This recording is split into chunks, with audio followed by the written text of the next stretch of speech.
In this episode of the On.NET Show, I'm going to have some folks join us from the Azure Event Hubs team to show us how we could use the .NET SDK to process messages with Azure Event Hubs.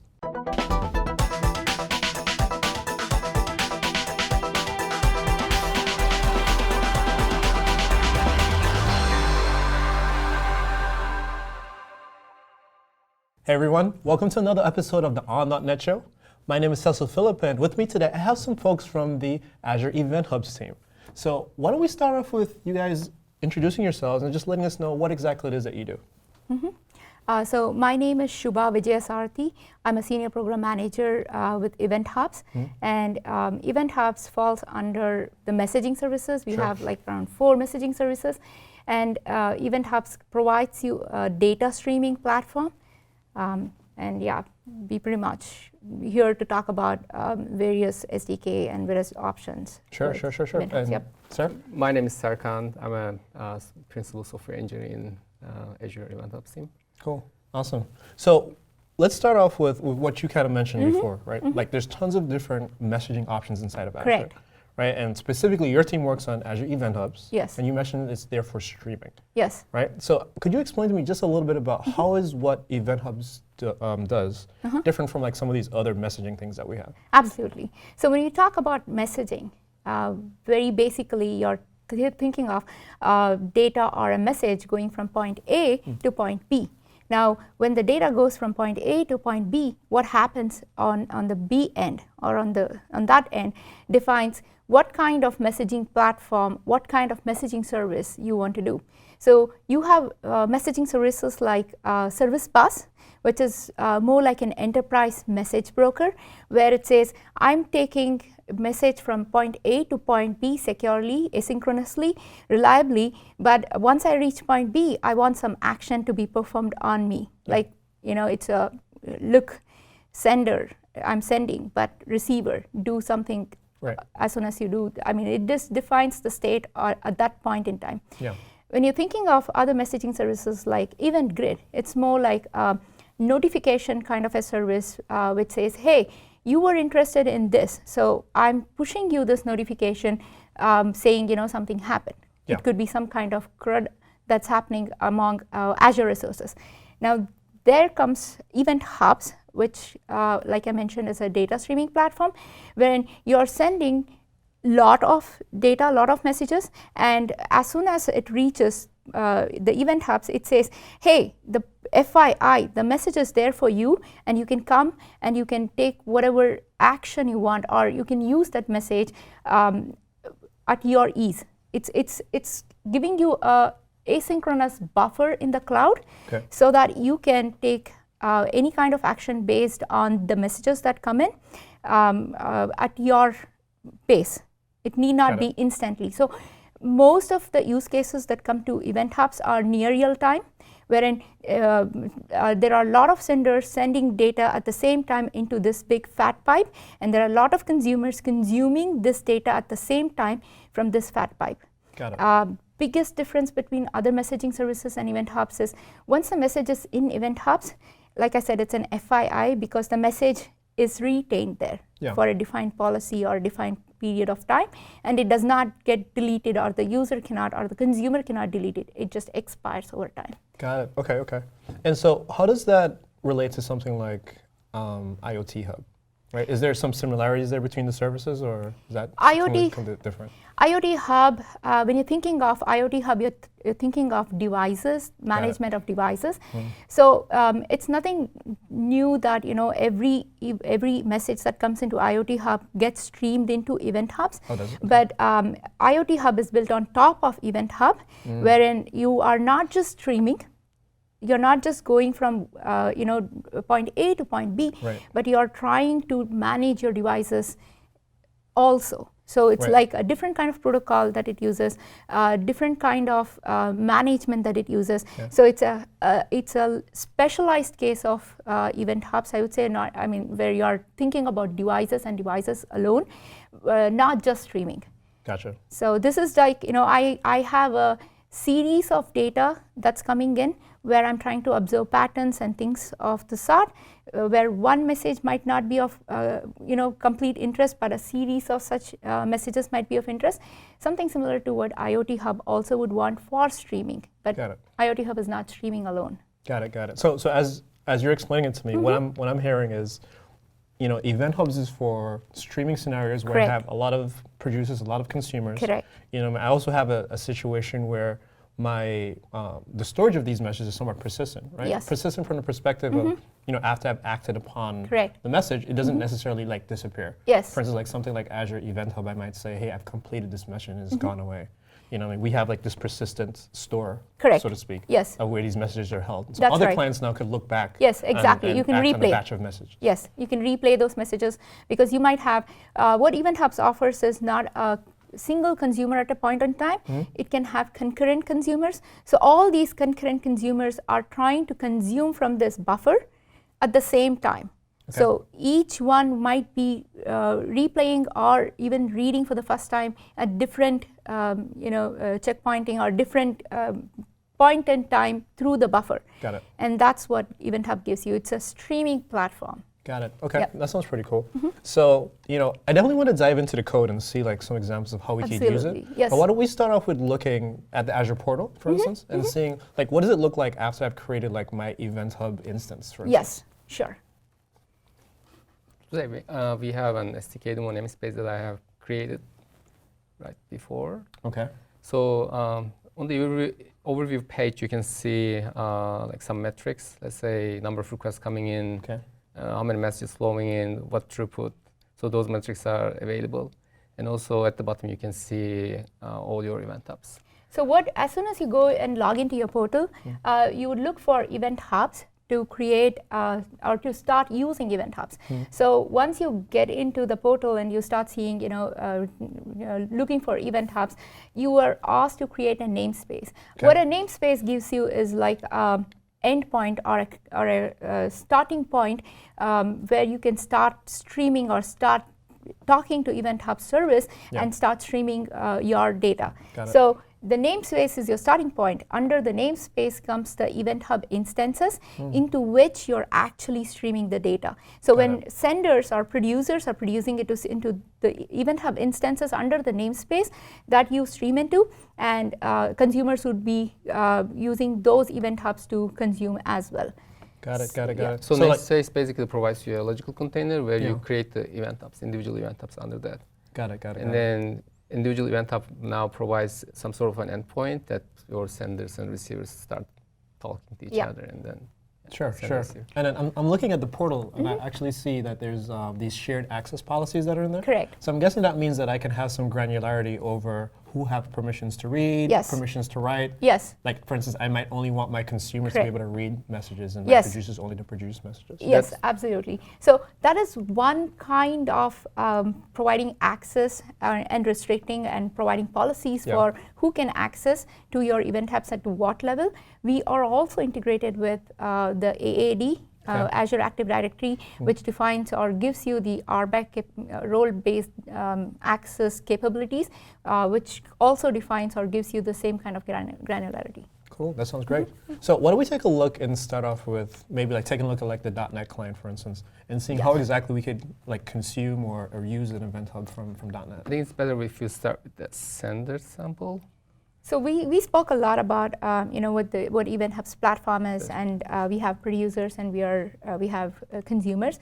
So if you think from a developer perspective, we have three components. We have the sender component, we have the service component, and we have the receiver component or the consumer component. And I think we can dig through the sender component here. Yeah, let's take a look at the sender.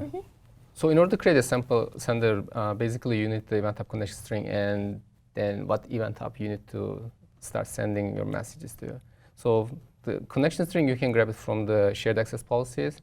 So as we talk, you can create shared access policies, which defines granular access. Let's say by default, you're going to have the root managed shared access key, which will give you all the managed send and listen claims. So once you go there, you can just copy the connection string from here and then start running your client. So if you go back for a minute onto the SaaS policies page, So we spoke about 3 different claims: manage, send, and listen. Yeah. The manage claim says that you can create event hubs or event hub instances. You can create resources under your namespace.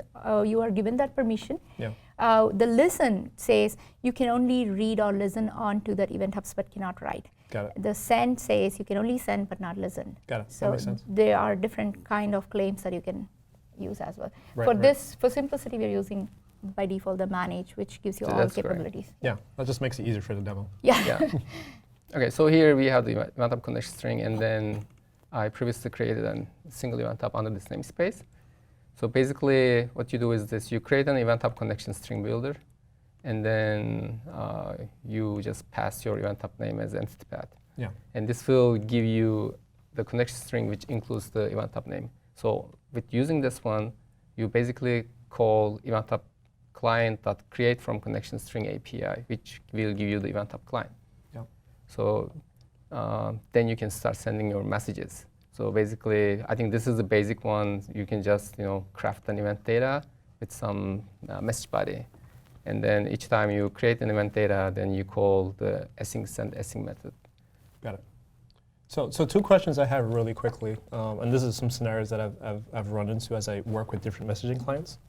So whenever I create a messaging client, particularly for event hubs, is that something that I want to keep around for a long time? Should I have that like as a singleton inside of my application, or is it like really expensive for me to create? Like how would I manage that? Like Event hub client is thread application? safe, so we mostly recommend our customers to create the client and then keep the connection as long as possible. Got it. Because it will save you some overhead in terms of the like TLS handshake. Sure. Those kind of time spent for creating connection, then security, those kind of things.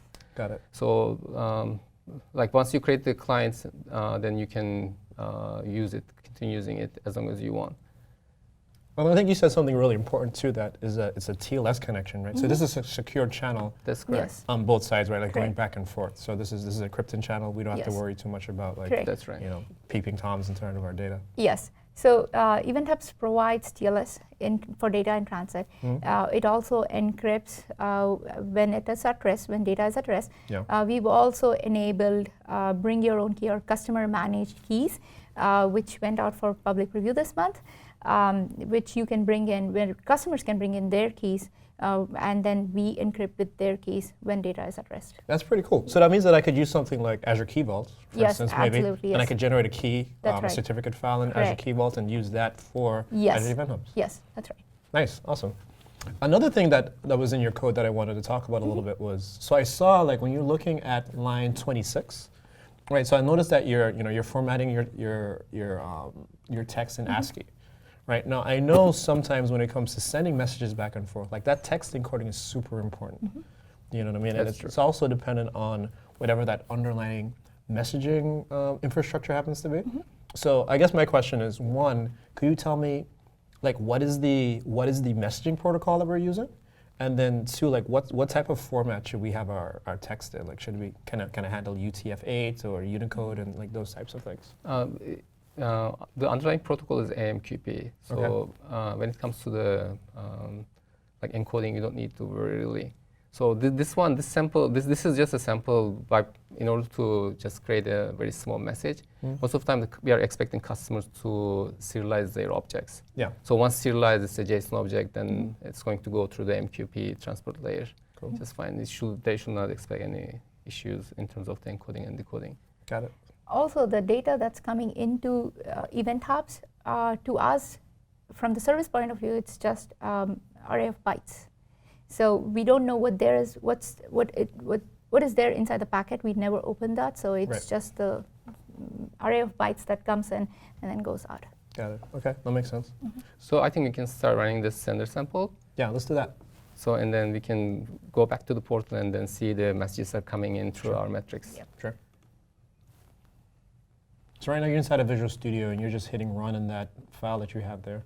That's true. And so we're just expecting it to send like a whole bunch of messages Yeah. through that Event Hub instance that you specified, using that connection string and using that Yes. Event Hub name That's that you're correct. Yes. So I also added some sort of delay before sending each message because I don't want to just push that many messages there. Sure, So sure. currently, this sample is sending 2 messages per second.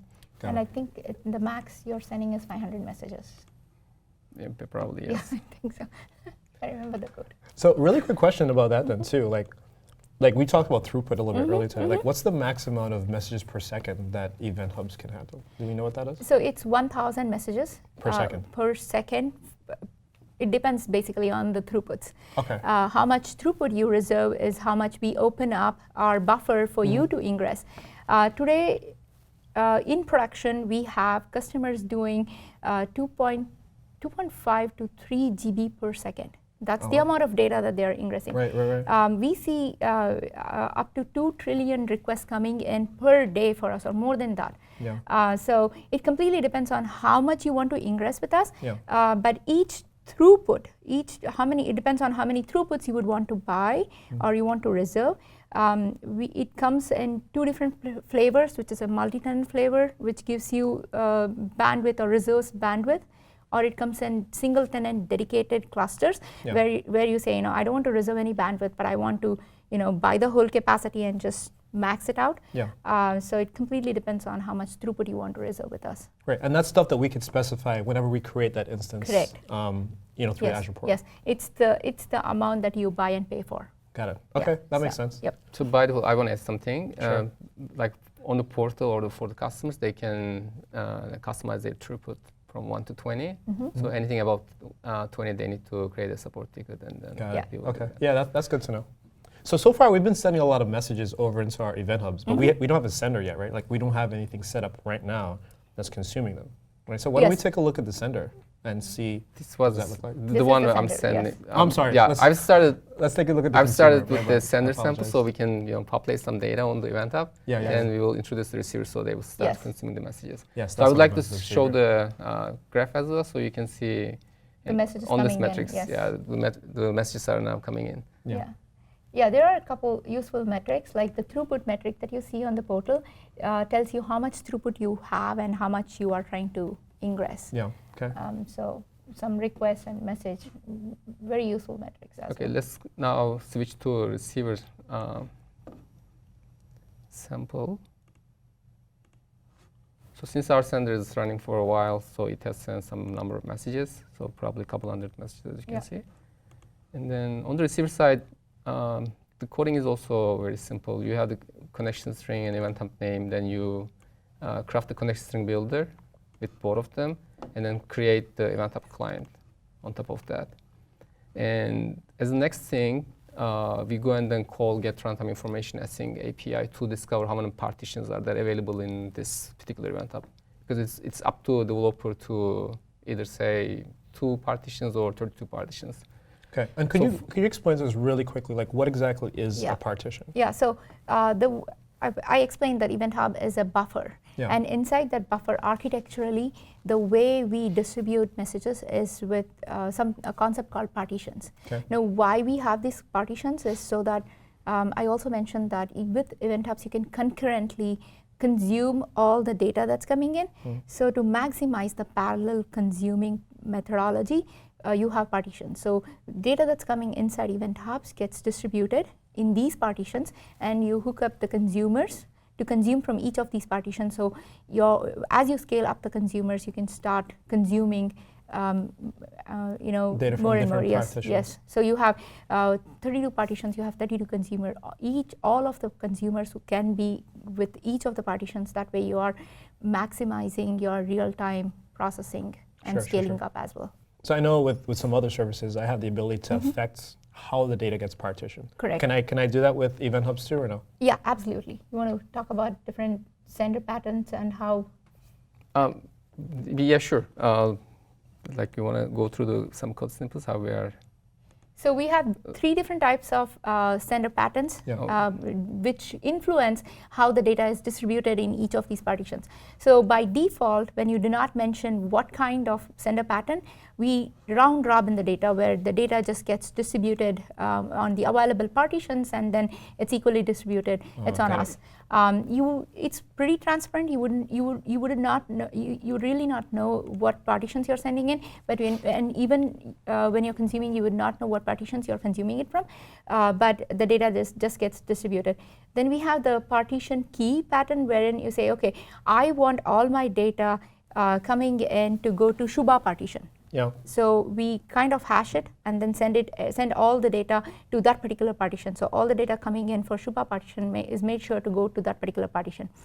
Then the less recommended is the partition ID, where you're trying to send to a particular partition ID. Yeah. Now, I should bring this up saying the partition ID, if you say 1, does not mean it will map to the partition ID 1 that we follow. It's completely different. It's a reference that the client is trying to send to, which is completely independent of how we call our partitions to be. So it's almost like thinking about, it's like how we do routing strategies. Correct. Right. So the way that you handle partitions determines like what Event Hub is going to go to, and like what messages goes where, what consumer is going to pull that out. Correct. Now, of these 3 different partitions, the most recommended is the round robin partition methodology, because that ensures that the data that's coming in was always made sure into a particular partition, or a partition is made available for the data that is coming in all the time. When it comes to a sender key or a partition key or a partition ID, you are kind of trying to wait for that particular partition to be available. These are self-healing distributed systems. If a partition is not available because of a load balancing that's happening on our end, it's only intermediate. But then there are applications which depend on, I cannot have even a millisecond delay. They should be considering round robin kind of a partition sending. Yes. Yeah, I think I can show some code samples here. Sure. So when it comes to the client sender, so our sender is already running with the client sender. So basically, you create a single client, and then you call the send async method. Yeah. So this will entertain the round robin fashion. So it will just start from one of the partition, and the next message comes in, it will switch to the next one. Yeah. Okay. So the other sending methodology is creating a partition sender. So basically, on the client itself, once you create the same client, you call the create partition sender with the partition ID you want to send to. Right. So this partition sender has its own send async method. So it's the same thing as you provide the event data and then call send async, and then you are now targeting the specific partition. Yes. Got it. The third one is the sending with partition key. Basically, what you are doing here is this: on the Event Hub client, you are sending the message with attaching a partition key. So depending on the hashing algorithm, so the partition key will map to a single partition. So your message will be landing on that partition only. So it helps you to just send all related messages with the same partition key to land on the same partition. Sure. It kind of helps grouping your data. Right. And I like how the way that we do that is just by doing like an overload essentially of the send async function. Where like I don't have to think too much about partitioning strategies and those types of things. At least not in tremendous amount of detail. Yes, and I could just have my function like just call it and I'll pass it like some extra data. That's it. Yeah, it's your configuration that you need to worry about. Gotcha. Okay. All right. So let's jump into the receiver, because I know we've been talking a lot about sending stuff. Now the receiver side is also pretty simple actually. What you do is this. I think we were already starting on this one. So we created the Event Hub client. Then in order to discover what partitions are available or how many partitions we have, you basically call get runtime information. So in the returned Event Hub info, you have the list of partition IDs. So with that one now, you can spawn a single task which receives from a dedicated partition. So basically, in each task on the Event Hub client, this is using the same client, and then you create a receiver with default consumer group. So you can, if you have multiple consumer groups, you can just specify your own consumer group, and which partition ID you want to receive from, and where you want to receive from. Where like you can start from very much beginning of the stream, somewhere in the middle, or at the end of the stream. Or you can make it time-based. Yeah. And then once you have the receiver, basically you call the receive async method, and then you specify how many messages you're expecting at most. So let's say this sample is telling, give me 10 messages at most. So whatever is available, it will give you up to 10 messages. Got it. And let me run this one. Now, I think that's a really powerful concept in that I could say, which messages do I want? Yep. Like I think that allows for like a lot of really interesting types of scenarios. So like what you were talking about, I could say, you know, let me know the messages that I got within the last 5 minutes. 5 or minutes, last yes, 10 minutes. exactly. Or, you know, I'm guessing I can have some type of like a pointer, essentially, right? And like, let me start at this pointer, and now I can start and read 4 from that point. Correct. That's right. Yep. Now, as you can see on the left side, our sender is already working, still working, sending messages. On the right side, the receiver started. So we have 4 partitions under this event hub, and then we spawn a dedicated receiver on each partition. And then you can see messages are now flowing in. Ooh, this looks pretty good. Let's move forward and talk about the partition runtime information. I think that's another important piece that we wanted to talk about a little bit. Yeah, if in your application, if you want to monitor how your partitions are doing in terms of, say, you know, what is the in sequence number, when was the last message sent, so you can go and then either query this information on demand whenever you like, or you can enable receiver runtime metrics on your partition, so which will provide you the same sort of information automatically every time you are receiving through. So that's almost like statistics. Right? That's correct. Let me know what's happening right now. Correct. Let me know what the state of my my hub or my namespace happens to be, right? And then now I could pass that into like a ticketing system or an alerting system in case anything that's going on that doesn't look too right, or you know, if I just want to know like what the throughput of my thing is. It's more like it's on the consuming end where I'm trying to consume and what is my state right now. Yeah. It's more to do with, you know, how are my consumers behaving, where are they, what state they are, and how much they have consumed, and how much more backlog is there, or how much ahead are we. Got it. Cool. More of that, yes. Yeah, here we have a code sample here. On the Event Hub client, you can call get partition runtime information by providing the partition ID. Yeah. Basically, it will return the partition runtime information, and then you can dig into those kind of statistics. Gotcha. Nice. I feel like there's so much more stuff that we could talk about. Like we've covered a lot of great things today. Yep. So you've shown us, you know, we talked a little bit about just what Event Hubs is in general. You know, we've seen like how I could receive and how I could send messages. Correct. And also too, how we could see like some of that statistical information. So I think we're gonna have to have y'all come back again and talk to us about like some of the other things that we could do in Azure Event Hubs. Yeah, absolutely. Awesome. Thank you so much. And then thank you all for watching. This has been another episode of the On.NET Show. We learned about how we can use the .NET client to process messages with the Azure Event Hubs SDK.